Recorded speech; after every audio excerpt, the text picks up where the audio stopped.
So Sam Altman literally just publicly admitted that he messed up the new version of ChatGPT. So let's talk about it. So something crazy happened. Recently, OpenAI had this event where they had the OpenAI town hall with Sam Altman, and they were basically talking about many different things. Now, it was super interesting because they got to reveal, the future of the company and certain things they're going to work on. But one of the things I found that was super interesting was that Sam Altman actually admitted that they accidentally made the new version of ChatGPT worse than the previous one. So for one of the first times, Twitter is actually right about the performance of GPT 5.2 and how it performs. And, I'm going to show you guys a clip in just a moment. But in my personal experience, this model has been absolutely awful to use and has been the reason I switched over to Gemini. And I remember I even asked some of you guys, if you check the poll, you'll see that most of you guys have actually switched over to Gemini. And so, yeah, let's take a look at this clip from Sam Altman because I think it's important to see, exactly what he's talking about. And at least this time I can say they're being transparent about some of the changes that they made. There's been a lot of discourse on Twitter and X recently about GPT-5's writing in ChatGPT and being a little unwieldy, hard to read. Obviously, GPT-5 is a much better agent model, really good tool use, intermediate reasoning, whatever. So it feels like models are a little bit spiky, or they've gotten even spikier, where some spikes like coding got super high, some spikes or it's very unspiky around writing. So I'm just kind of curious how OpenAI thinks about that feature. I think we just screwed that up. We will make future versions of GPT 5.x hopefully much better at writing than 4.5 was.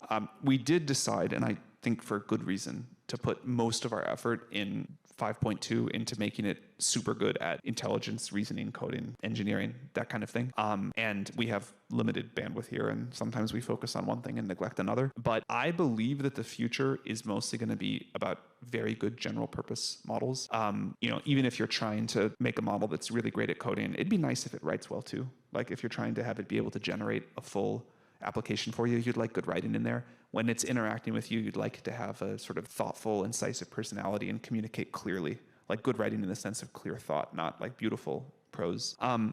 So my hope is that we just push to get future models really good in all of these dimensions, and I think we will do that. I think intelligence is a surprisingly fungible thing, and we can get really good at all of these things in a single model. It does seem like this is a particularly important time to push on kind of, let's call it coding intelligence. But we will try to excel and catch up on everything else quickly. And so, yeah, in that clip, you can clearly see that OpenAI's strategy was to simply focus on coding because I think they realized that Anthropic are just truly, truly ahead when it is coming to coding. And honestly, even if you guys look at my channel for the past 2 days, you'll see that coding has been taking over in terms of what people are using, where AI is in terms of the actual, I guess you could say use cases. Coding seems to be one of those things that is just super, super interesting. People are playing around with Moltbot. People are playing around with, Claude Code so much. I literally can't get away from the Claude Code, environment, and it's not a bad thing. It's just people talking about a piece of software that they truly do love. I mean, this is the SWE bench as of right now, and we can see that currently the one that is number one is Claude 4.5 Opus, which you can clearly see is a level above GPT 5.2.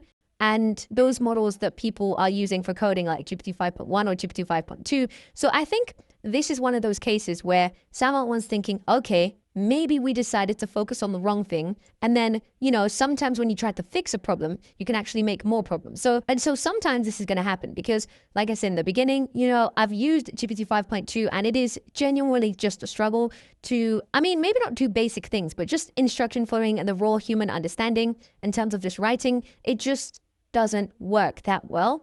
And of course, this is where, Google Gemini have come out on top. I'm seeing, a lot of people that are, switching. I'm actually going to make a video on the boycotts because, it's getting pretty crazy right now. But I think at least OpenAI have recognized that, look, they're trying to chase coding and they're trying to chase being a good model, but they've had to sacrifice some things. And I think they're just in a weird spot right now because, of course, OpenAI doesn't really have the entire coding audience. When you actually think about it, that's Anthropic's thing. Anthropic, as long as they're focusing on the coding ability, the majority of their customer base is going to be, exceedingly happy. So this is where we got, of course, the text from the article, which says the admission raises a high-stakes question, whether frontier AI models can continue to excel at tasks across the board, or if proficiency in one domain will come at the expense of a broader skill set.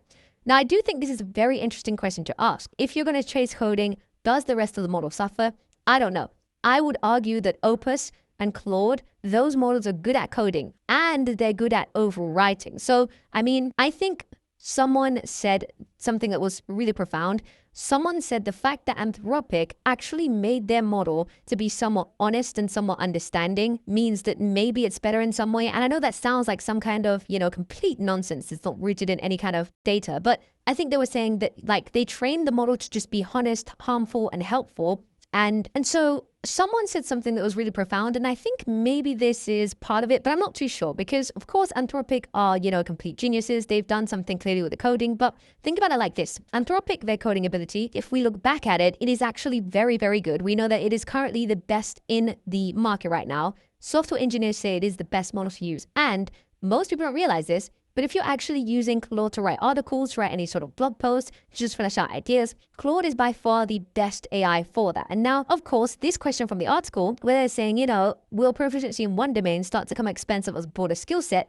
I'm not sure if that is going to be the case. I think maybe like super, super niche ones might struggle, but I think the broader skill set should remain good as long as they train it in the right way. And something to consider, I mean, someone said this, but I'm not sure if this impacts the model that much, but I guess we don't know. Claude was actually, grown, I guess you could say, with the constitutional AI, and that constitutional AI, instead of humans constantly saying, no, that's bad, and yes, that's good, Claude was written with a constitution that says, be helpful, be honest, don't cause harm, respect human values, and explain your reasoning where possible.